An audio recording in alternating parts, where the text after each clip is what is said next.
विकासाय पापध्वान्तक्षयाय च श्रीमानाविरभूद्भूमौ रामानुजदिवाकरः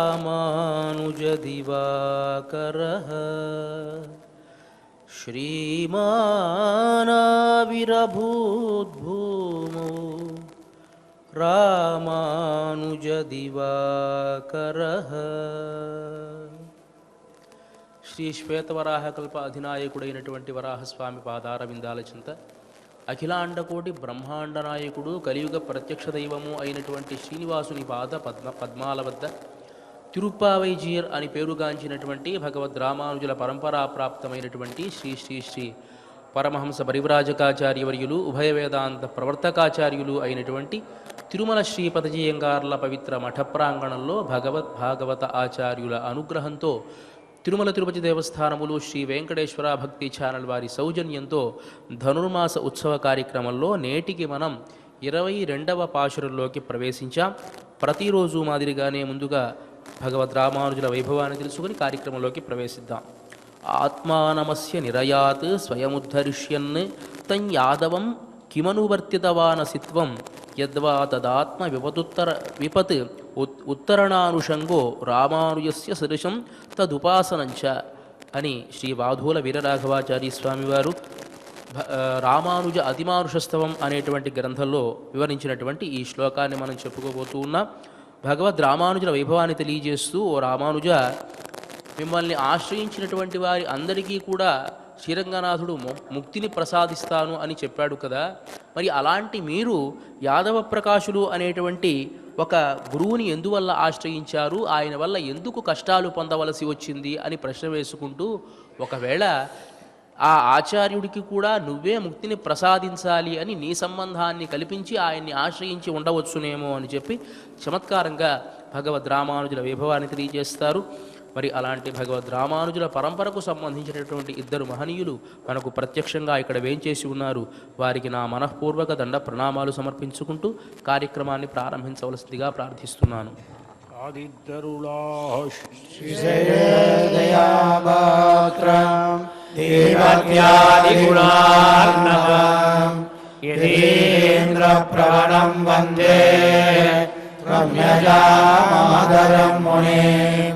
లక్ష్మీనాథసమారంభాం నారయామధ్యమాం అస్మదాచార్యపర్యంతాం వందే గురుపరంపరాం. యో నిత్యమచ్యుతపదాంబుజయుగ్మరుగ్మ వ్యామోహస్తవితరాణి అస్మద్గురోర్భగవతోస్య దైకసిన్ధో రామానుజస్య శరణౌ శరణం ప్రపద్యే. మాతాపితా యువతయస్తనయాయులోయి సర్వం యదేన నియమేన తన్మయానాం. ఆద్యస్య న కులపదే బహుళాభిరాం శ్రీమత్తదంగ్రియుగళం ప్రణమామి మూర్ధా. గోదండస్య ఫలనాత్మయపట్టణాన శ్రీభక్తిసారకులశేఖరయోగివాహాన్ భక్తాంగ్రియేణ పరకాలయేంద్రమిశ్రాన్ శ్రీమత్పరాంకుశమునిం ప్రణతోస్మి నిత్యం. లీలాదంగస్తనిదడి సుత్తమత్వోక్షం పారాఢ్యం స్వం సుధిరసిద్ధమధ్యాపయంతి సోత్తిష్టాయాం స్మృతినిఖిలం యావత్యస్య బృందే. గోదాదస్యై నమయిదమిదం భూయ ఏవాస్వ భూయః. அன்னவயல் புதுவை ஆண்டாள் அரங்கற்கு பன்னெருப்பாவை மல்பதியம் இன்னிசையால் பாடிக் கொடுத்தார் நற்பாமாலை பூமாலை சூடிக் கொடுத்தாளை சொல்லு சூடிக் கொடுத்தாள் கொடிய தொல்வாரை பாடி அருள வல்ல அல்வளையாய் நாடி நீங்கடவர்க்கு என்ன இது என்னையும் மாற்றம் நாம் கடவா வண்ணமே நல்கு நலத்தரசர் அபிமான பங்கமாய் வந்து நின் பள்ளி கட்டில் கீழே சங்கமிருப்பார் போல் வந்து தலை பெய்தோ வாய் செய்த தாமரை பூ போலே செங்கன் சிறு சிறுதே எம்மேல் விழியாவோ திங்களும் ஆதித்யனும் எழுந்தார் போல் அங்களிரண்டும் கொண்டு எங்கள் மேல் நோக்குலிய எங்கள் மேல் சாபம் இழிந்தேலோரெம்பாவாய் கோவிந்தன் வாழ்மோ சோதி மணிமாடம் தோன்றுமோ நீதியான் நல்ல பக்தன் வாழுமோ நான் மறையல் ஓதுமோ வேதக்கோளோர் பாதகங்கள் நீக்கும் பரமனடி காட்டும் வேதம் அனைத்துக்கும் விதாகும்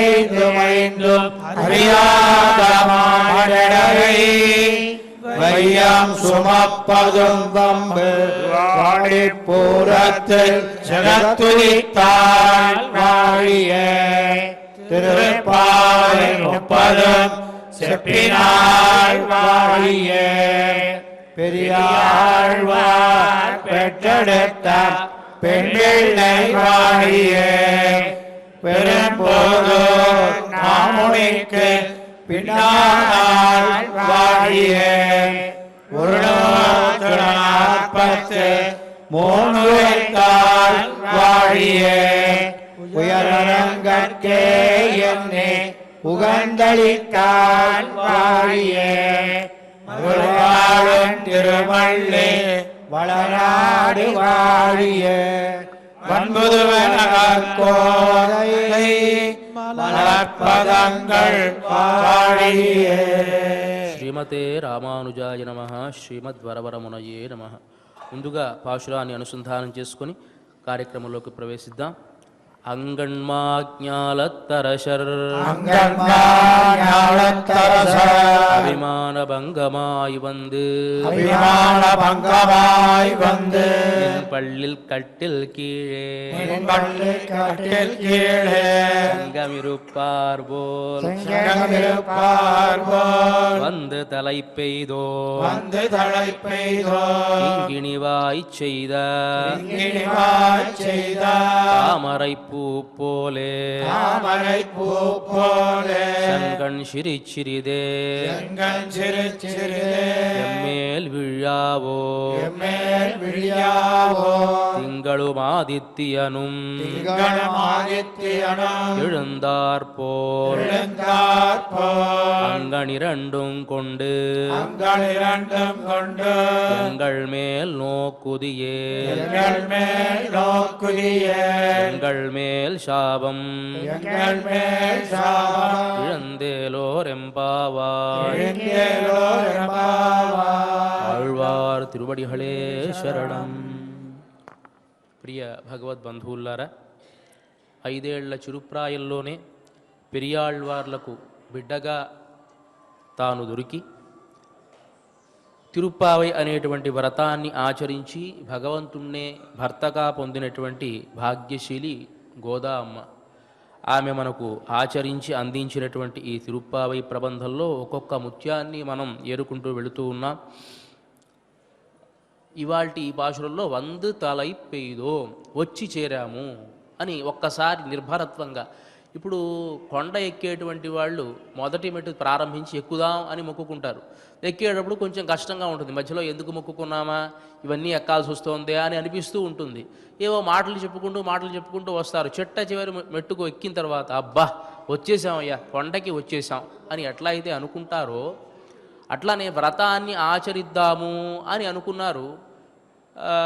మొదటి పాశురంలో ఆ వ్రతానికి మంచి కాలం ఏర్పడింది అనుకున్నారు. రెండవ పాశురంలో ఆ వ్రతానికి నియమాలు చెప్పుకున్నారు. మూడవ పాశురంలో ఆ వ్రతాన్ని గనక ఆచరిస్తే వచ్చేటువంటి ఫలితాన్ని తెలియజేశారు.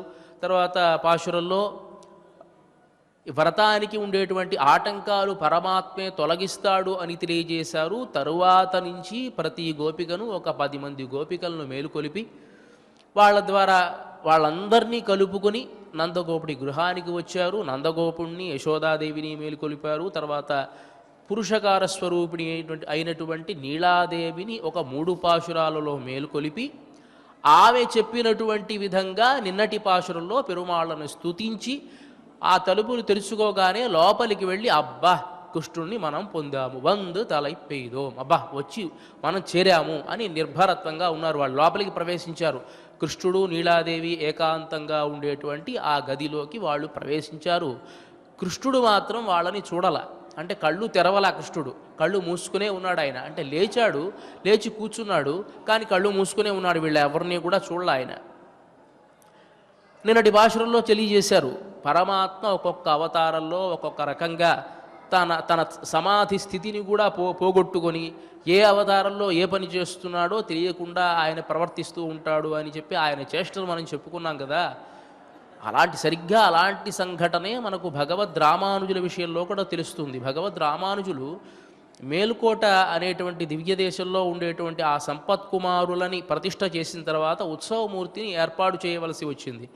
ఉత్సవమూర్తిని ఏర్పాటు చేయవలసి వస్తే ఉత్సవమూర్తి ఎక్కడ ఉన్నారో అని ఆలోచిస్తూ ఉంటే అంతకు పూర్వమే కొంతమంది తురుష్కులంతా కూడాను ఎన్నో విగ్రహాలు కొల్లగొట్టి భారతదేశంలో తీసుకుని వెళ్ళి ఢిల్లీలో పెట్టుకోవడం జరిగింది అని తెలుసుకున్నటువంటి భగవద్ రామానుజులు ఢిల్లీ సుల్తాను దగ్గర ఏదైనా ఉంటుందేమో, ఈ మూర్తి శ్రీమూర్తి ఉంటుందేమో, వెళ్ళి వెతుకుదామని వెళ్ళారు. అక్కడ ఆ ఢిల్లీ సుల్తాను దగ్గరికి వెళితే ఆ మంత్రి చెప్పాట, మనం మాత్రం ఏం చేసుకుంటామంటే ఆ విగ్రహాలన్నీ మనకు అవసరమా, ఆయనకి ఏం కావాలో అది ఇచ్చేయండి అని. ఎన్ని రకాలుగా చూసినా ఈ సంపత్కుమారులకు తగినటువంటి బేరం అంటాం, ఆ మూర్తికి సంబంధించినటువంటి ఉత్సవమూర్తి ఆ లక్షణాలతో కనిపించడల్లా. ఎక్కడ ఉంది అని ఆలోచిస్తూ ఉన్నారు. తీరా చూస్తే అది ఎక్కడ ఉంది అంటే ఢిల్లీ సుల్తాను కుమార్తె ఆడుకునేటువంటి ఒక వస్తువులాగా సంపత్కుమార్ ఉన్నారట. అంటే ఆమె పొద్దున లేవడం, ఆ విగ్రహానికి ఎవరు నేర్పిస్తారంటే సంస్కారం ఎక్కడి నుంచి వస్తుంది? ఆవిడ ఒక వేరే మతస్థురాలు అయినప్పటికీ కూడాను ఆ విగ్రహానికి స్నానం చేయించడం, ఆ విగ్రహానికి ప్రతిదీ నివేదన చేయడం, ఆ విగ్రహాన్ని అలంకరించడం, ఆ విగ్రహాన్నే పక్కన పెట్టుకొని పడుకోవడం, ఇట్లా ఆ విగ్రహంతోనే తన కాలయాపనంతా చేస్తూ ఉన్నది. పొద్దున్నేమో విగ్రహంలా ఉంటాడు, రాత్రి ఆయన ఒక స్వామిలా ఉంటాడట ఆ ఢిల్లీ సుల్తాను కుమార్తె దగ్గర ఆయన. అట్లా ఆడుకుంటూ ఉంది ఆమె. ఎక్కడ వెతికినా భగవద్ రామానుజులకు కనిపించాల. అప్పుడు ఆ ఢిల్లీ సుల్తాన్ అన్నాడు కదా, మీరు గొప్ప భక్తులు కదండి, మీరు కేక వేస్తే రాడా అని అంటే అప్పుడు భగవద్ రామానుజులు ఒక్కసారి ఏం స్వామి ఇది, ఈ లీల ఏమిటి అని భగవంతుణ్ణి ప్రార్థించి సంపత్కుమారా అని ఒక్కసారి రావలసింది అని ప్రార్థిస్తే ఆ ఢిల్లీ సుల్తాను కుమార్తె ఆడుకుంటూ ఉండేటువంటి ఆ బింబంలో ఉన్నటువంటి ఆ స్వామి అట్లానే వచ్చి భగవద్ రామానుజుల తొడపైకి వచ్చి కూర్చున్నారట. అది ఆయన సంతానంలాగా అని పెద్దలంతా మనకి తెలియజేస్తారు. ఆ సంపత్కుమార అనేటువంటి పదం ఏమిటి అంటే భగవద్ రామానుజులకు కుమారుడు లాంటి వాడు ఈ స్వామి అని చెప్పి అప్పటి నుంచి ఎప్పుడైనా సరే మేల్కోటలో స్వామి యొక్క ఉత్సవం జరిగితే ఆ ఉత్సవంతో భగవద్ రామానుజులు కూడా బయటికి రావాల్సిందే. అంటే పిల్లవాడు ఎక్కడైనా తప్పిపోతాడేమో అని చెప్పి తండ్రి చూసుకుంటూ ఉంటాడు చూసారా, అట్లా ఎప్పుడైనా సరే ఆయన బయటికి వేంచేస్తే సంపత్కుమారులు ఆయనతో పాటు భగవద్ రామానుజులు కూడా వేంచేస్తారు అని ఒక ప్రతీతి అనమాట.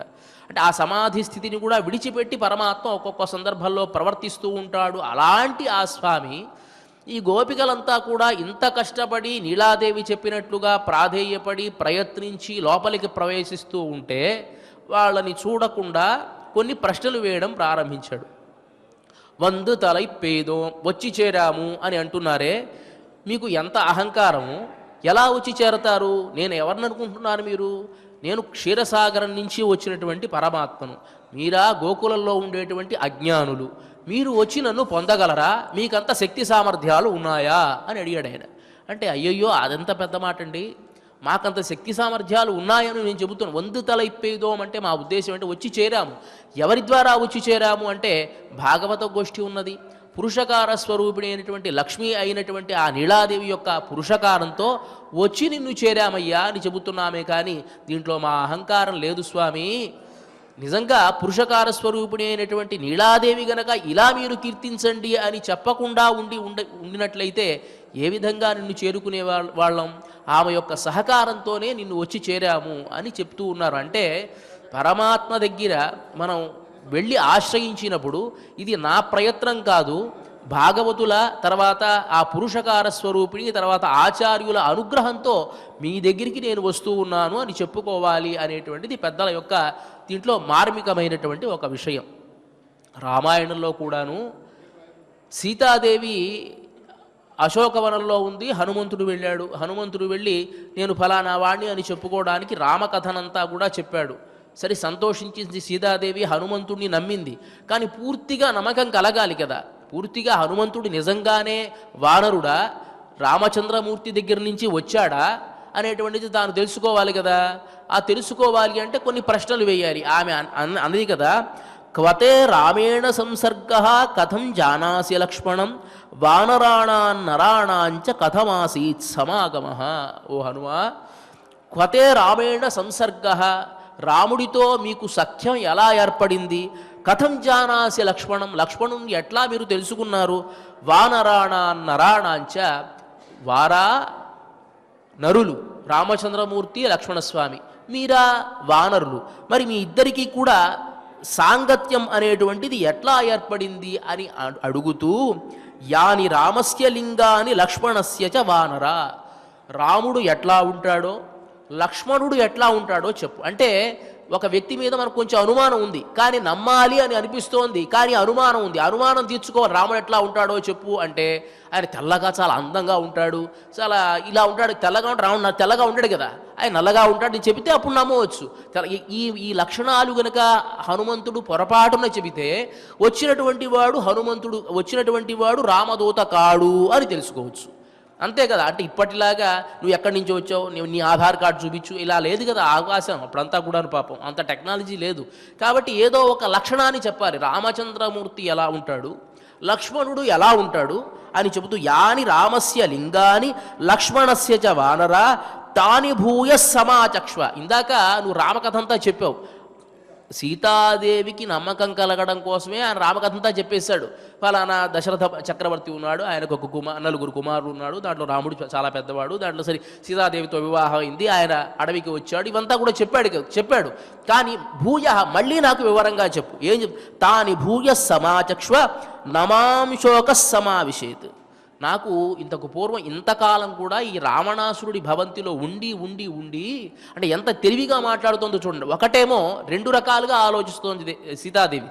ఒకటి, రాముడి యొక్క లక్షణాలు గనక చెప్పి ఆ రామ కథను కీర్తిస్తే మనస్సుకి ఆహ్లాదం కలగడం ఒకటి.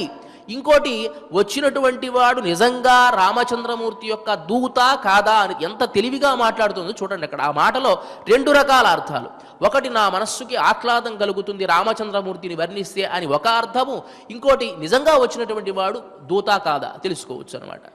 ఇలా అడిగితే హనుమంతుడు వర్ణిస్తాడండి నిజంగా రామాయణంలో సరిగ్గా ఆ సన్నివేశాన్ని కనుక మనం చూసినట్లయితే రామచంద్రమూర్తి ఎట్లా ఉంటాడో మొత్తం శరీరాన్ని అంతా కూడా వర్ణిస్తాడు.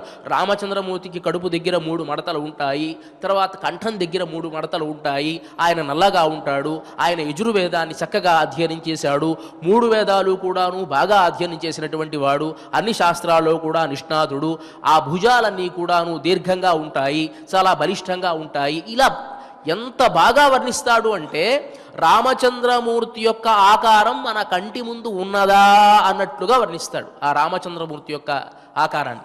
అక్కడ ఇంకో చమత్కారం ఏమిటంటే సీతాదేవి అడిగిన ప్రశ్నలో ఒక మార్మికమైనటువంటి అంశం ఉంది. ఏమిటంటే వానరాణాం నరాణాంచ కథమాసీత్ సమాగమ. పురుషకార స్వరూపిణి అయిన చమత్కారం, పురుషకార స్వరూపిణి అయినటువంటి నేను ఇక్కడ ఉండగా రామచంద్రమూర్తి మిమ్మల్ని ఎట్లా అంగీకరించాడు అని అడగకుండా అడిగిందనమాట. అంటే ఎప్పుడైనా సరే రామచంద్రమూర్తి అంగీకరించాలి అంటే సీతాదేవి యొక్క అనుమతి లేకుండా రామచంద్రమూర్తి ఎవరిని కూడా అంగీకరించడు. మరి అంగీకరించినప్పుడు నేనేమో ఇక్కడ లంకలో ఉన్నాను, రామచంద్రమూర్తి ఎన్నో అరణ్యాల్లో ఉన్నాడు. అరణ్యాల్లో ఉన్నటువంటి రామచంద్రమూర్తికి వానరాలకి సఖ్యం ఏర్పడింది అంటే నా ప్రస్తావన లేకుండా సఖ్యం ఎలా ఏర్పడింది అని అడుగుతోంది ఆవిడ. అడిగేటప్పుడు అప్పుడు హనుమంతుడు చాలా చమత్కారంగా చెప్తాడు మాట. హనుమంతుడు మంచి చతుశాస్త్ర పండితుడు, నవవ్యాకరణ పండితుడు కదండి. మాట ఎలా మాట్లాడాలో హనుమంతుడిని రాముడే కీర్తిస్తాడు కాబట్టి జాగ్రత్తగా మాట్లాడతాడు.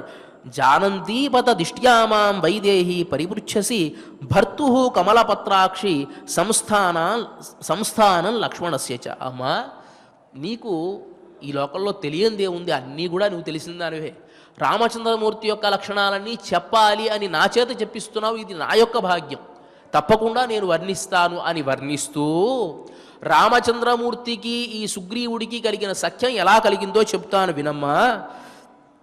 తతస్త్వద్గాత్రశోభీని రక్షసా హ్రియమాణయ యాన్యాభరణ జాలాని పాతితాని మహీతలే.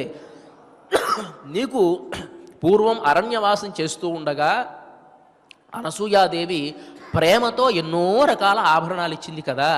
ఆ ఆభరణాలన్నీ కూడా ధరించి నువ్వు అరణ్యవాసం చేస్తూ ఉండేటువంటి సందర్భంలో, రామచంద్రమూర్తి లేని సందర్భంలో రావణాసురుడు నిన్ను అపహరించుకుని తీసుకుని వెళుతూ ఉంటే నువ్వు ఏడుస్తూ హాహాకారాలు చేస్తూ నీ ఆభరణాలన్నీ కూడా తీసి కింద పడేశావు కదా.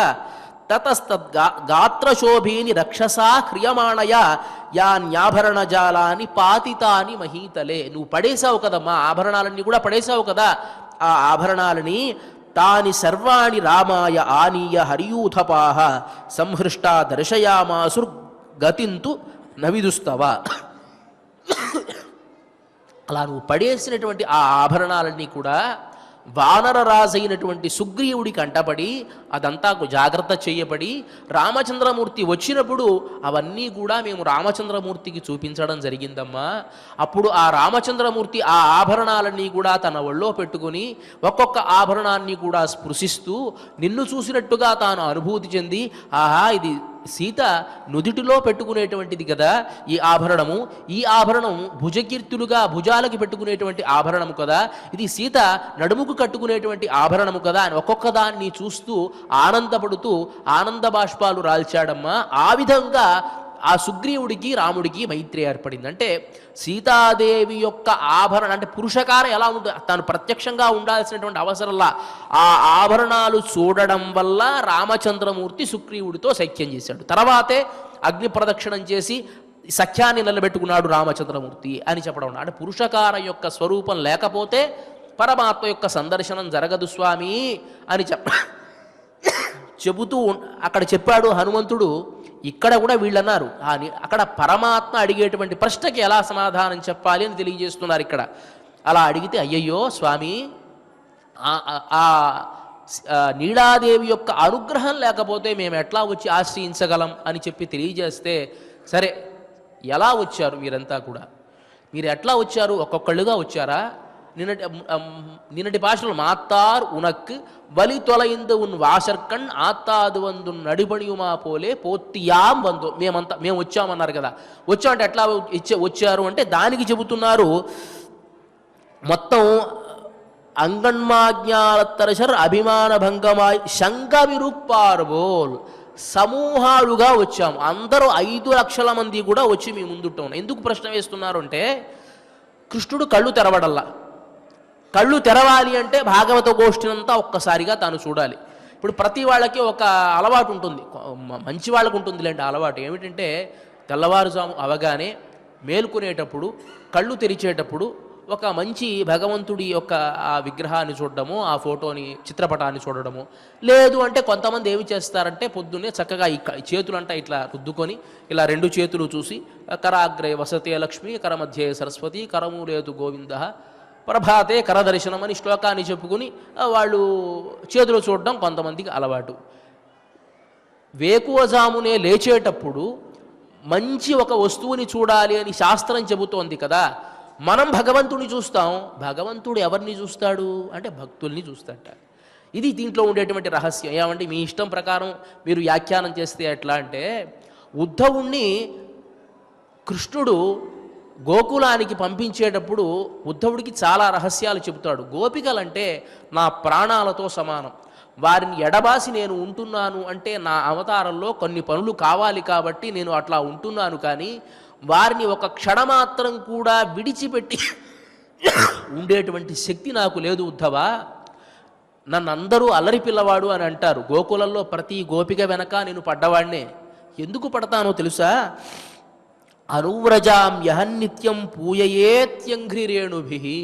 ఆ గోపికలు నడుస్తూ ఉంటే వాళ్ళు పరిగెడుతూ ఉంటారు, నేను వాళ్ళ వెనక పరిగెడుతూ ఉంటే ఏదో ఒక గోపిక పాదధూళి నా శిరస్సు మీద పడదా అని ఆలోచిస్తానయ్యా ఉద్ధవ. ఆ పాదధూళి వల్ల నేను పవిత్రునవుతున్నాను అని అంటాడు ఆయన. ఆ గోపికల యొక్క వైభవాన్ని తెలియజేస్తూ చమత్కారంగా ఒక కథ చెప్తారు. గోపికలకి ఎంత భక్తి అంటే పరమాత్మ మీద, మనం ఏమైపోయినా పర్వాలా కృష్ణుడు బాగుండాలి అనేటువంటి ఒక మూఢమైనటువంటి భక్తి. భక్తిలో కూడా ఏదో కొంచెం జ్ఞానం పెంచుకొని మనల్ని కాపాడేటువంటి వాడు పరమాత్మ, ఆయన్ని మనం సేవించాలి అని సేవించడం ఒకటైతే, ఏమీ తెలియకపోయినా కొంతమంది మా గురువుగారు చెప్పారండి, నాకు దీనికి మించి ఏమీ తెలియదు అనుకునేవాళ్ళు కొంతమంది. ఆ గురువుగారు చెప్పినటువంటి దానినే ఆలంబనగా తీసుకొని మూఢంగా మా గురువుగారు ఇదే చెప్పారు, నేను ఇట్లానే ఉంటాను అనేవాళ్ళు కూడా తరిస్తారండి. ఇబ్బంది ఏమీ లేదు. ఏదైనా పాపం పుణ్యం ఉంటే గురువుకే పోతుంది, వీళ్ళకేమీ అంటదు. అలా ఉండేటువంటి వాళ్ళు కొంతమంది. ఈ గోపికలు ఎలాంటి వాళ్ళు అంటే పూర్తిగా కృష్ణుణ్ణే ఆశ్రయించాలి, కృష్ణుడు సుఖంగా ఉంటే చాలు అనుకునేటువంటి స్వభావం కలిగినటువంటి వాళ్ళు కదా. ఒకానొక సందర్భంలో నారద మహర్షికి నాకంటే గొప్ప భక్తుడు లేడు అని అనుకున్నట్ట అని వైకుంఠానికి వెళ్ళాడు. వెళ్ళగానే అక్కడ ఉండేటువంటి పరమాత్మ, నారద ఏమిటో తెలియట్లేదు, చాలా రోజుల నుంచి నాకు ఈ శిరోవేదన ఎక్కువగా ఉన్నది అని అన్నట్ట. జండూబాన్ తీసుకురమంటారా, అమృతాంజన్ తీసుకురమంటారా, డోలో 650 ఇవ్వమంట, ఏమి ఇచ్చినా తగ్గదయ్యాది. భక్తుల యొక్క పాదధూళి గనక శిరస్సు పైన రాసుకుంటే తగ్గుతుంది అని అనుకుంటూ ఉన్నాను, దయచేసి నీ పాదధూళి ఇవ్వయా అన్నాడు ఆయన. అయ్యయ్యో అపచారం అపచారం స్వామి, నా పాదధూళి ఇచ్చి నేను నరకానికి పోయేదా, నాకంత శక్తి లేదు, నేను ఇవ్వనన్నాడు ఆయన. సరే అట్లయితే ఎక్కడైనా భక్తుడు ఉన్నాడేమో అడిగి తీసుకురావయ్యా అన్నాడు ఆయన. వెళుతూ ఉంటే ఆ సందర్భంలో గోకులంలో ఉండేటువంటి గోపికలు కనిపించారట. కనిపిస్తే ఇట్లా స్వామికి శిరోవేదన ఎక్కువగా ఉన్నదట కృష్ణుడికి, కాబట్టి నువ్వు ఇట్లా ఏదైనా మట్టి ఇవ్వవలసింది అంటే తట్టలతో ఎత్తివ్వడం ప్రారంభించారట. తట్టలుగా తీసుకుని వెళ్ళు అని. అంటే మనం నరకానికి పోతే అప్పుడు కూడా చెప్పాడు నారదుడు, అమ్మా ఇంత అపచారపడుతూ ఉన్నారే, ఇది ఇస్తే మీరంతా నరకానికి పోతారు తెలుసా అంటే, కృష్ణుడు సుఖంగా ఉంటే దానికి మించింది ఏముందయ్యా, నరకానికి పోతే ఉంది, నరకాను స్వర్గం మాకు ఏదైనా ఒకటే, కృష్ణుడు లేకపోతేనే మాకు అది నరకం. దివివా భువివా మమాస్తు వాసో నరకేవా నరకాంతక ప్రకామం అని కులశేఖరాలు వారు కీర్తిస్తారు. నువ్వు ఎక్కడైనా ఉంచవయ్యా నీ పాదార విందాలు, ఎప్పుడు కూడా నా మనస్సులో జ్ఞప్తికి ఉంచేట్టుగా చేస్తే చాలు అని. అదే విధముగా ఈ గోపికలు కూడా కృష్ణ పరమాత్మ సుఖంగా ఉంటే చాలు, మాకేమీ అవసరంలా అనుకునేటువంటి స్వభావం కలిగినటువంటి వాళ్ళు కాబట్టి వీళ్ళందరినీ కూడా చూడాలి.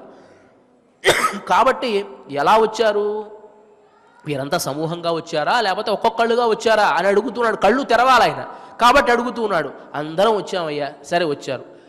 మీరంతా ఏ భావంతో వచ్చారు, ఏ భావనతో వచ్చారు అంటే భావన చాలా ప్రధానమైంది. కొంతమంది వస్తారు, నమస్కారం పెడుతూ ఉంటాడు, ఈ దిక్కుమాలిన వాడికి నమస్కారం పెట్టాల్సి వచ్చిందే అని తిట్టుకుంటూ పెడతాడు ఒకడు.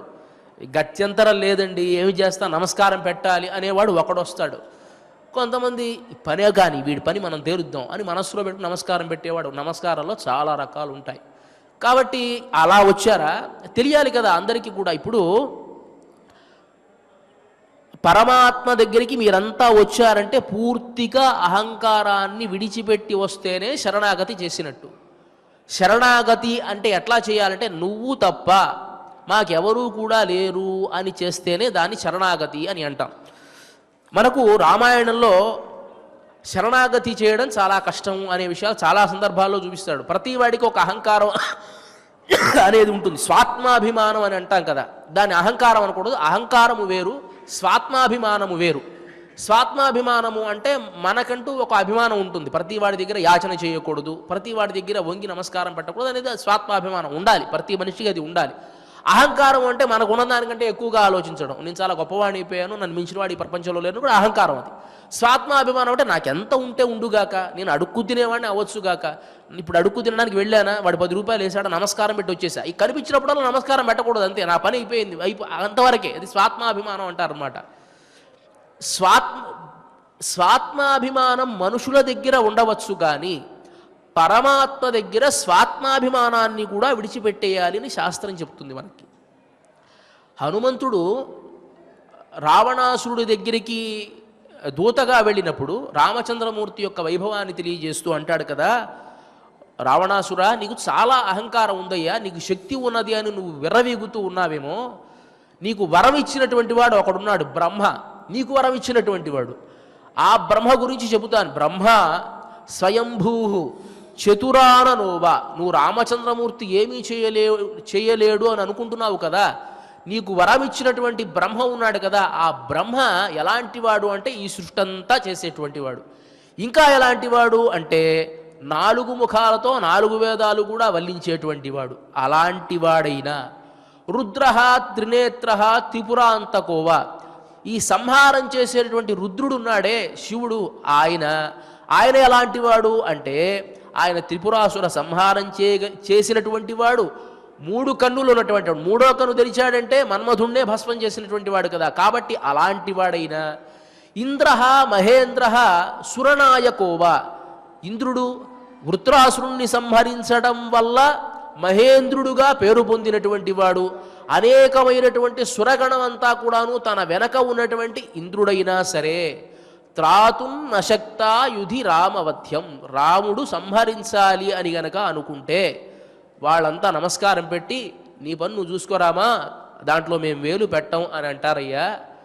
నువ్వు నీ అహంకారాన్ని విడిచిపెట్టి రామచంద్రమూర్తిని శరణు వేడు అని అంటారు. ఆ విషయాన్ని మనకి ఈ పాశురంలో అంగణ్మా జ్ఞానత్తరశర్ అభిమాన భంగమాయి వందు నిన్ పళ్ళిల్ కట్టిల్కి ఏ శంగమిరుపార్బోల్ అని తెలియజేస్తారు. రాజులు అయినటువంటి వాళ్ళకి అంగణ్మాజ్ఞాల తరశర్, అంగణ్ సుందరమైనటువంటి, మా పెద్దదైనటువంటి, జ్ఞానం ఈ భూమండలాన్నంతటినీ కూడా పాలించేటువంటి అరశర్ రాజులైనటువంటి వాళ్ళు అభిమాన భంగమాయి వందు, తమ అభిమానాన్ని అంతటినీ కూడా పోగొట్టుకొని నిన్ పళ్ళిల్ కట్టిల్ కీయే, నువ్వు శయనించి ఉండేటువంటి ఆ తల్పం చివరి భాగంలో అంటే అంచు భాగంలో అంటే పాదం ఉండేటువంటి స్థానంలో శంగం ఇరుప్పారుబోల్, సమూహాలుగా వచ్చి ఉన్నట్లుగా వందు తలై పెయ్యదో, మేమంతా వచ్చి ఆశ్రయిస్తూ ఉన్నాము. నువ్వు ఏం చేయాలి, కింగిణివాయ్ చేద తామరై పూపోలే, కింగిణివాయ్ చేద. మనకు మువ్వలు ఎలా ఉంటాయి, ఇలా ఉంటాయి, సగం విచ్చినట్టుగా, మధ్యలో ఒక గవ్వ కనిపిస్తూ ఉంటుంది. ఆ కాళ్ళకి ధరించేటువంటి మువ్వలకి ఇలా ఉంటుంది, మధ్యలో ఒక ఆ గల్లు మండడానికి ఒక చిన్న ఇది ఉంటుంది, ఒక చిన్న బాల్ లాగా. అలా కింగిడి వాయిచేద తామరై పూపోలే, తామర పుష్పంలాగా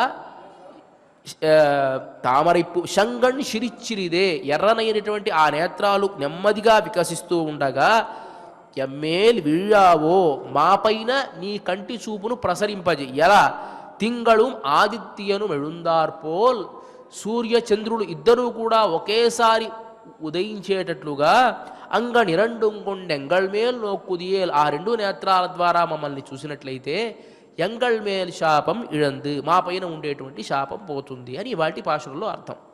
అంగణ్ మాజ్ఞాల తరశర్ అభిమాన భంగమాయి వంది, అభిమానాన్ని పోగొట్టుకోవాలి స్వామి దగ్గరికి వచ్చేటప్పుడు.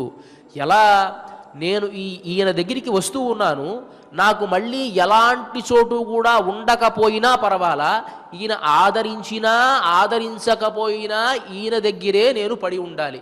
ఇది మనుషుల దగ్గర ఉండకూడదు. ఈ భావన నేను ఇప్పుడు చెప్తున్నాను. అభిమానం ఉండాలి మనిషికి, కానీ ఎవరి దగ్గర అభిమానం? పరమాత్మ దగ్గర అభిమానం ఉండకూడదు. నేను స్త్రీని, నేను పురుషుణ్ణి, లేకపోతే నేను నపుంసకుణ్ణి, లేకపోతే నేను మృగాన్ని, ఇలాంటి అభిమానం అనేటువంటిది శరీర ప్రయుక్తమైనటువంటి అభిమానాలు కూడా స్వామి దగ్గర ఉండకూడదు అనేటువంటిది మనకు తెలియజేస్తున్నారు. ఇక్కడ విభీషణుడు శరణాగతి చేశాడు. ఎట్లా శరణాగతి చేశాడు? రావణాసురుడు చీపోరా, నువ్వు మా కులంలో చెడబుట్టావు పోరా అని కాల్తో తంతే అక్కడి నుంచి గదని మాత్రం వెంట వేసుకున్నాడు. భార్యకి సరే నేను వెళ్ళొస్తానే, నువ్వు జాగ్రత్తగా ఉండు, ఈ రాజ్యంలో మన ఆస్తి అంతా చక్కబెడుతూ ఉండని చెప్పలా, పోనీ తన పిల్లలతో ఏ మాటలా చెప్పలా, చచ్చిపోయాడనమాట. ఇక ఈ వ్యధం ఈ జీవితం ఉంటే ఎంత లేకపోతే ఎంత. మనం రావణాసురుడు వాడు తుచ్చుడైనటువంటి వాడు, తన అన్న అయినటువంటి వాడు, ఎన్ని జ్ఞానోపదేశాలు చేసినా కూడా విననటువంటి వాడు. ఒరే నీ చావు నువ్వు కొని తెచ్చుకుంటున్నావురా, కొంచెం ఆలోచించు అన్నా కూడా తన మంచికి తాను చెప్పినా, అతని మంచికి చెప్పినా వినకుండా చీపోరా అన్నాడంటే అలాంటి వాడి కొలువులో ఉండడం అవసరమా? ఉండడం అనవసరం. ఎక్కడికి వెళుతున్నాడు ఈయన? రామచంద్రమూర్తి దగ్గరికి వెళుతూ ఉన్నాడు. రామచంద్రమూర్తికి రావణాసురుడికి ప్రత్యక్షమైనటువంటి వైరం. రావణాసురుడు సాక్షాత్తు తన భార్య అయినటువంటి సీతను తీసుకునేటువంటి రావణాసురుడి సోదరుడిని, ఈ విభీషణుణ్ణి రామచంద్రమూర్తి అంగీకరిస్తాడా? వాస్తవానికి అయితే మనం ఆలోచిద్దాం. వచ్చినటువంటి వాడు తన శత్రువుకి సోదరుడు అంటే వెంటనే ఒక అస్త్రాన్ని ప్రయోగించి చంపేశాడు. అనుకున్నాడు మనస్సులో, బతికితే ఎంత చస్తే ఎంత, సోహం పరుషితస్తేన దాసవచ్చ అవమానిత. నేను ఆ రావణాసుడితో చాలా పరుషమైనటువంటి వాక్యాలు చెప్పబడినటువంటి వాడిని, ఒక దాసుడిగా భృత్యుడిగా దానికంటే నీచంగా అవమానించబడ్డాను. అందువల్ల త్యక్త్వా పుత్రాంశ్చ దారాంశ్చ రాఘవం శరణంగత. ఆ సమయంలో తన ఆత్మాభిమానాన్ని కోల్పోయినటువంటి వాడు ఎప్పుడూ కూడా భార్యకి చెప్పి, కొంతమంది ఆత్మహత్య చేసుకుంటారండి. కొంతమంది ఆత్మాభిమానాన్ని కోల్పోయి ఆత్మహత్య చేసుకుంటారు. ఆ సమయంలో నేను ఆత్మహత్య చేసుకుంటున్నాను వెళ్ళొస్తా అని ఎవడు ఇంటికి వెళ్ళి చెప్పడు. నువ్వు జాగ్రత్తగా చూసుకో పిల్లలు ఎవడు చెప్పడు. వెధవది బతికితే ఎంత చస్తే ఎంత, భార్యకి చెప్పాలా? ఈ బతికినా ఒకటే చచ్చినా ఒకటే అని చెప్పి నదిలోనో సముద్రంలో దూకుతున్నాం కదా. అలా ఇతనేం చేశాడంటే, మనం రావణాసురుడి దగ్గర ఒక క్షణమాత్రం కూడా ఉండకూడదు. బయలుదేరాడు ఆయన. బయలుదేరి రామచంద్రమూర్తి దగ్గరికి వచ్చాడు. వచ్చి రాఘవం శరణంగత, ఆ రామచంద్రమూర్తిని శరణాగతి వేడాడు. చెబుతున్నాడు, పరిత్యక్త మయాలంక, నేను లంకా నగరాన్ని పూర్తిగా విడిచిపెట్టాను. మిత్రానిచ ధనాని వై, అక్కడ ఉండేటి మిత్రులతో నాకు సంబంధం లేదు, అక్కడ ఉండేటువంటి ధనంతో నాకు సంబంధం లేదు. భవద్గతంచ మే రాజ్యం జీవితంచ సుఖానిచ. ఓ రామా, భవద్గతంచ మే రాజ్యం, నువ్వే నాకు రాజ్యానివి, నా ధనము అన్నీ నువ్వే, నువ్వు ఇస్తేనే ధనం, నువ్వు ఇస్తేనే రాజ్యం, నువ్వు తప్ప నాకెవరూ కూడా లేనే లేరు రామచంద్ర అని చెప్పి శరణాగతి చేశాడు. అంటే చనిపోవడానికి సిద్ధపడే వచ్చాడు. ఇక ఈ జీవితం అనవసరం, రామచంద్రమూర్తి బాణంతో సంహరిస్తాడా, ఇక ఆయన ఇష్టం, ఇక ఆయన ఏం చేయదలుచుకున్నాడో ఆయన ఇష్టం. మహానుభావుడైనటువంటి వాడు కాపాడుతాడు అని నేను అనుకుంటూ ఉన్నాను.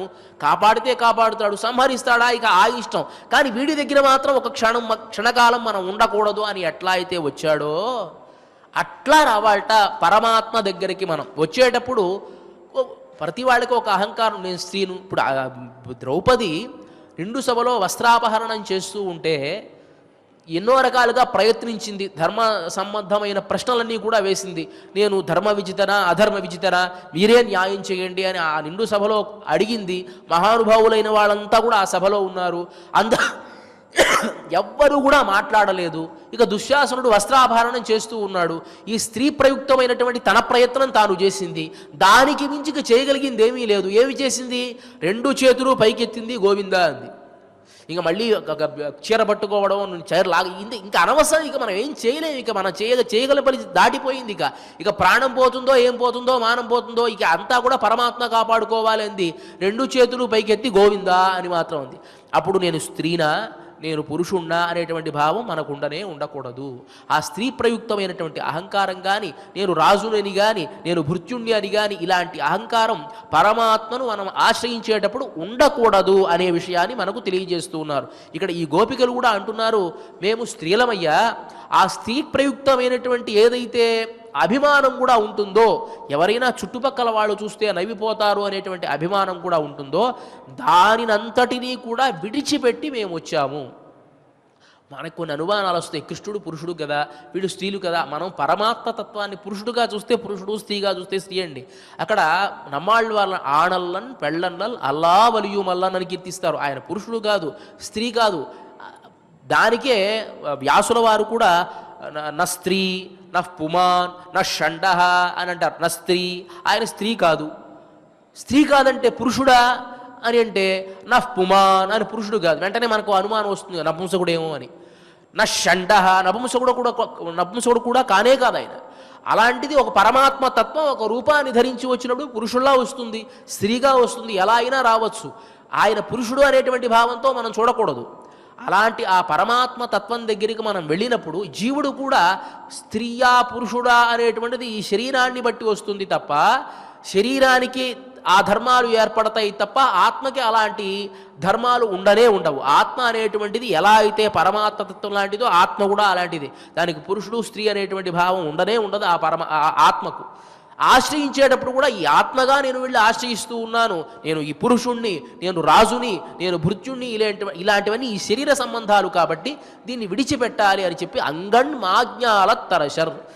ఇలా ఎంతో పెద్ద పెద్ద రాజ్యాలు ఉన్నటువంటి రాజులు ఎట్లా అయితే తమ అహంకారాన్ని అంతా పోగొట్టుకొని నిన్ను వచ్చి శరణు వేడుతూ ఉన్నారో, నిన్ పళ్ళిల్ కట్టెల్ కీయే, ఎక్కడొచ్చినారమ్మా మీరంతా అని అడిగితే, నువ్వు పడుకున్నటువంటి ఆ పాన్పు దగ్గర నీ పాదాల స్థానం దగ్గర ఉన్నావయ్యా.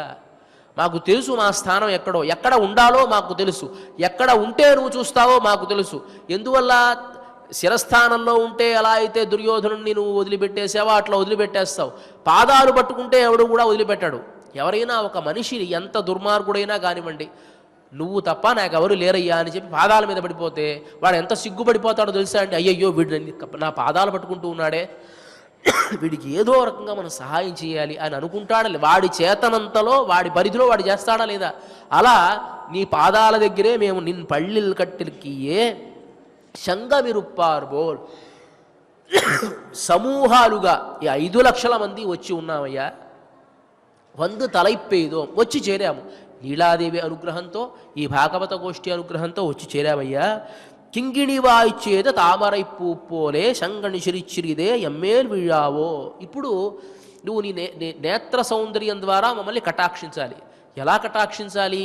ఆ నేత్రాలు పూర్తిగా వికసించకూడదు. ఎట్లా అంటే సూర్యుడు ఉదయిస్తూ ఉండగా, చంద్రుడు అస్తమిస్తూ ఉండగా కమలాలు ఎలా ఉంటాయటండి? అవి పూర్తిగా వికసించవు. సూర్యుడు ఉదయిస్తూ ఉంటే నెమ్మదిగా వికసిస్తూ ఉంటాయి, కలువలేమో ముకుళిస్తూ ఉంటాయి.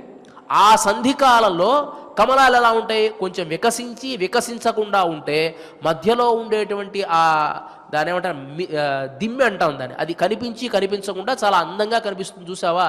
అది ఎట్లా ఉంటుందంటే కాళ్ళకి ధరించేటువంటి గజ్జలలో ఉండేటువంటి ఆ కళ్ళలో ఉండేటువంటి ఇదిలాగా ఎలా అయితే ఉంటుందో అలా తింగళుం ఆదిత్యను వెళుందార్పోల్, సూర్యుడు చంద్రుడు ఒకేసారి, సూర్యుడేమో ఉదయిస్తూ చంద్రుడు అస్తమిస్తూ ఉంటే ఒకేసారి ఉదయిస్తూ ఉంటే ఎలా ఉంటుందో అలా నువ్వు నీ ఆ నేత్ర కటాక్షాలు మా పైన ఉంచాల్సింది. కింగిణివాయి చేతి తామరై పూపోలే శంగణి చిరిచిరిదే ఎమ్మేల్ విళ్ళావో తింగళు ఆదిత్యను వెళుందార్పోల్. సూర్యుడు చంద్రుడు ఉదయించినట్లుగా అని చమత్కారంగా చెప్తున్నారు. ఇక్కడ సూర్య చంద్రుడు అలా ఉదయిస్తారా అంటే దానికి చమత్కారంగా వ్యాఖ్యానకారులు ఒక విషయాన్ని చెప్తారు. సింహం తన పిల్లకి పాలిస్తూ ఎదురుగా గనక ఏనుగు కనిపిస్తే హుంకరిస్తుందటండి. ఒకవైపు పాలిస్తూ ఉంటుంది, కానీ ఎదురుగా ఏనుగు మాత్రం కనిపిస్తే ఒప్పుకోదు. ఏనుగుపై హుంకరించి ఒక్కసారి ఎగిరి దూకాలని దాన్ని భయపెడుతూ ఉంటుందట. ఒకే సందర్భంలో పాలిస్తూ ఉంటుంది, ఒకే సందర్భంలో ఏనుగును ఎట్లా అయితే చూస్తుందో అట్లా నీ అందం ఉండాలయ్యా అని చెబుతూ శంగణి చిరిచిరిదే ఎమ్మేల్వియావో తింగళుం ఆదిత్యను వెళుందార్పోల్ అని చెప్పి ఆ సూర్యచంద్రుడు ఉదయించి ఉయిందార్పోల్ అంగ నిరండం కొండు ఎంగళ్ మేల్ నొక్కుదియేల్ ఎంగళ్ మేల్ శాపమిழந்து. అలా గనక నువ్వు మమ్మల్ని అనుగ్రహించినట్లయితే మా మీద ఉండేటువంటి శాపం పోవాలి. శాపం అంటే ఏమిటి? మనం చేసుకున్నటువంటి కర్మ ఏదైతే ఉంటుందో ఆ కర్మ పోవాలి అని చెబుతూ ఆ పరమాత్మ యొక్క అనుగ్రహం వల్ల ఎంతమంది పాపాలు పోగొట్టుకోవాలా? అహల్య తన పాపాన్ని, ఆ కటాక్షం కలిగింది, అహల్య తన పాపాన్ని పోగొట్టుకుంది. ఇంద్రుడికి దుర్వాస మహర్షి శాపాన్ని ఇచ్చాడు, ఇంద్రుడు కూడా తన పాపాన్ని ఆ పరమాత్మ కటాక్షం వల్ల పోగొట్టుకున్నాడు. చంద్రుడు తన శాపాన్ని శ్రీరంగంలో ఉండేటువంటి చంద్రపుష్కరునిలో స్నానం చేసి పోగొట్టుకున్నాడు.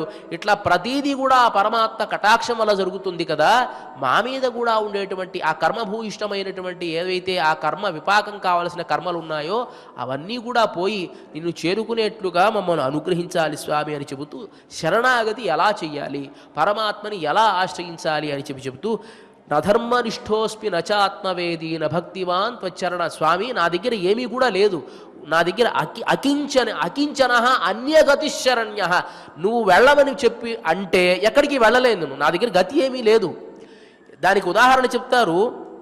నిరాసకస్యాపి నతావదుత్సహే మహేషహాతుం తవ పాద పంకజం రుషా నిరస్తోపి శిశుస్తనంధయ నజాతు మాతుశ్చరణౌ జిహాసతి. ఒక పాలు తాగే పిల్లవాడు ఉంటాడు, వాడికి అప్పుడప్పుడే పళ్ళు వస్తూ ఉంటాయి, తల్లి పాలిస్తూ ఉంటుంది. వాడు ఆ పళ్ళు వచ్చేటువంటి పళ్ళు వస్తూ ఉండేటువంటి పాపం దురద ముడుతుండే ఒక్కసారిగా కరుస్తాడు. పాపం తల్లికి నొప్పి వస్తుంది, కోపం వస్తుంది కదా, ఎచ్చిపోరా అని నెట్టేస్తుంది. నెట్టేస్తే ఆ పిల్లవాడు ఏడుస్తూ మళ్ళీ తల్లి కాళ్ళ దగ్గరే ఉంటాడు. కానీ ఎచ్చిపోమన్నావు కాబట్టి నాకు అవసరం లేదు, నేను వెళ్ళిపోతా అంటాడా? అండు కదా. అలా నిరాసకస్యాపి నతావదుత్సహే, పరమాత్మ నిన్ను నేను ఆశ్రయిస్తూ ఉన్నాను, నువ్వు నన్ను దూరంగా నెట్టివేసిన చీపో అని అన్నా కూడా నతావదుత్సహే, ఇక ఎవరినో వెళ్ళి ఆశ్రయించాలి అనేటువంటి భావన నాకు లేదే లేదు. ఎలా అంటే రుషా నిరస్తోపి శిశుస్తనంధయ, పాలు తాగేటువంటి పిల్లవాడిని తల్లి పోరా అని కాళ్లతో నెట్టివేసినా మళ్ళీ ఆ కాళ్ళు పట్టుకొని ఏడ్చేటువంటి పిల్లవాడు ఎట్లా అయితే ఉంటాడో అలాగే ఉంటాను తప్ప నిన్ను మాత్రం విడిచిపెట్టి వెళ్ళనయ్యా అని అన్నట్టుగా నాకు నువ్వు తప్ప వేరే గతి లేదు అని అన్నట్లుగా ఉండాలి. భార్యాభర్తలు తగాదా వేసుకున్నారట. తగాదా వేసుకుంటే సరే భార్య కోపంతో అక్కడి నుంచి వెళ్ళిపోయింది ఇంట్లోకి వెళితే తల్లిదండ్రులు తగాదా వేసుకుంటారు. అక్కడ భార్యాభర్తలు తగాదా వేసుకుంటున్నారు. అమ్మ నేను చెప్పబోతుండే, నువ్వు కాసేపు ఆగవే, నేను మీ నాన్న పోట్లాడుకుంటూ ఉన్నాం అన్నది. నేను అక్కడ తగాదా అదంతా నాకు అనవసరం, ముందు మీ ఇంటికి పో, నా తగాదా తేలిన తర్వాత నా దగ్గరికి రావాలి. ఎక్కడికి పోతుందండి ఆవిడ? అక్కడ కాదని వచ్చింది. అలా అప్పుడు అనుకుందట ఆవిడ, ప్రతి ఇంట్లో తగాదా ఉంటుంది, ప్రతి ఇంట్లో భార్యాభర్తలు ఇట్లాగే ఉంటారు, కాబట్టి భర్త తప్ప మరి ఇంకెవరు గత్యంతరం లేదు అనుకున్నట్టుగా పరమాత్మ తప్ప నీకు ఇది లౌకికమైనటువంటి ఒక ఉదాహరణే. పరమాత్మ తప్ప నువ్వు ఆశ్రయించగలిగిన వాడు ఎవడూ లేదు అని చెప్తూ నీకే శరణు నీవు నన్ను దయచూడు నీకడ నాకడ దిక్కు ఎవరు నారికను. ఇక నువ్వు తప్ప నాకు ఉన్నవాడు ఎవరయ్యా అని అన్నమాచార్యుడు చెప్పినట్లుగా ఈ పాశురంలో నిన్ను మేము ఆశ్రయిస్తూ ఉన్నాము, నీ అనుగ్రహం కలగాలయ్యా అని చెప్పి ఈ పాశురంలో తెలియజేశారు. మరి పరమాత్మ ఆయన అనుగ్రహాన్ని ప్రకటించాడా, నేత్రాలు తెరిచాడా అనేటువంటి విషయాన్ని మనం రేపటి పాశురంలో తెలుసుకుందాం. ఇక ఈ కార్యక్రమంలో చివరి అంశం ఆండాళ్ అనుగ్రహంతో శ్రీమతి తెలిగిచర్ల కందాడై సీతమ్మ గారు రచించినటువంటి తెలుగు తిరుప్పావైలో ఇవాల్టి పాశురం అంగన్మాజ్ఞాల తరచల అనేటువంటి పాశురానికి చందమ్మి రేకుల చెలువు గలిగిన కనుల అనేటువంటి ఈ స్వతంత్ర గేయాన్ని తిరుమల తిరుపతి దేవస్థాన ఆస్థాన విద్వాంసులు శ్రీ గరిమెళ్ల బాలకృష్ణ ప్రసాద్ గారు స్వరపరచడం జరిగింది.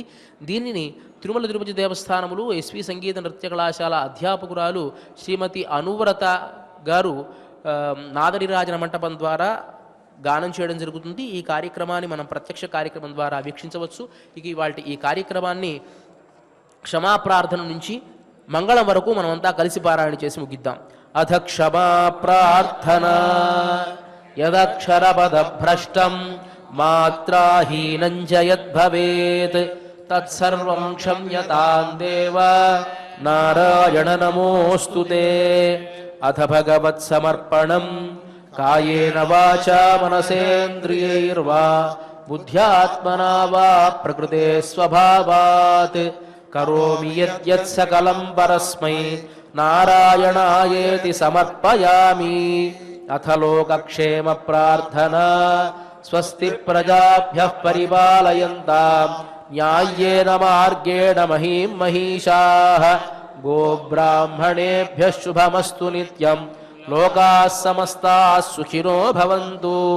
అథ మంగళం కోసలేంద్రాయ महनीय गुणात्मने चक्रवर्ती तनूजाय सार्वभौमाय मंगलम् अस्तु गोपाल बालाय नित्याय परमात्मने भक्तवात्सल्य निधये नित्यभोग्याय मंगलम् श्रीमत्ये विष्णुचित्तार्य मनोनन्दन हेतवे नन्दनन्दन सुन्दर्यै गोदायै नित्यमङ्गलम् श्रियः कान्ताय कल्याण निधये निधयेऽर्थिनाम् श्रीवेङ्कटनिवासाय श्रीनिवासाय मङ्गलम्। Sun life multi specialty hospital ప్రజలకు నిరంతర వైద్య సేవలు అందిస్తున్న hospital. Diabetology, stem cell physician లో ఇండియాలోనే మొదటి డాక్టర్ గా పేరుగాంచిన డాక్టర్ విజయ్ భాస్కర్ గారు అత్యాధునిక విజ్ఞాన పరిజ్ఞానంతో అంతర్జాతీయ ప్రమాణాలతో సామాన్యులకు సైతం అందుబాటులోకి తెచ్చారు sun life multi specialty hospital ను. అనుభవజ్ఞులైన వైద్యులతో అన్ని రకాల వైద్య సేవలు, ఆపరేషన్స్, సర్జికల్ ఎమర్జెన్సీలు, ప్లాస్టిక్ సర్జరీలు, చికిత్స అందించనున్నారు. 24 గంటలు అందుబాటులో ఫార్మసీ మరియు అంబులెన్స్ సౌకర్యం కలదు. సంప్రదించండి sun life multi specialty hospital, Dhammaiguda. Contact number 8121678234 9700971100.